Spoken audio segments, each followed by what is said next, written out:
Hello everyone. तो हम आज बात करने वाले हैं खेसारी लाल यादव जी और शिल्पी राज का एक बहुत ही बेहतरीन सॉन्ग के बारे में, जिसका पोस्टर आ चुका है और फुल वीडियो सॉन्ग का रिलीज डेट भी आ चुका है। और इस गाने को लिखे हैं विजय चौहान जी और इसमें म्यूजिक दिए हैं शेखर शर्मा जी और इसे गाई है शिल्पी राज जी, जो कि आपको स्क्रीन के ऊपर दिखाई दे रहा है। जिस सॉन्ग का टाइटल रखा गया है किस्मत बनौलो छोट राम जी, जिसका टाइटल है किस्मत बनौलो छोट राम जी। और वीडियो में है खेसारी लाल यादव जी और मेघा श्री जी।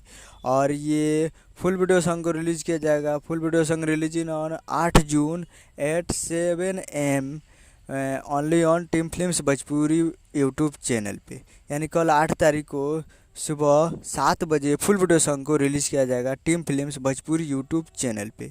और काफ़ी बेहतरीन और एक मूवी का सॉन्ग है, तो काफ़ी बेहतरीन होने वाला है कल team films Bhojpuri YouTube channel पे। तो कल तैयार रहिएगा। उम्मीद करूँगा कि वीडियो अच्छा लगा तो चैनल को सब्सक्राइब बेल आइकन प्रेस कर दे ताकि ऐसे खेसारी लाल यादव जी का लेटेस्ट न्यूज़ लाते रहे। और वीडियो अच्छा लगा तो वीडियो को एक लाइक कीजिए। मिलते हैं अगले वीडियो में। जय हिंद, जय भोजपुरी।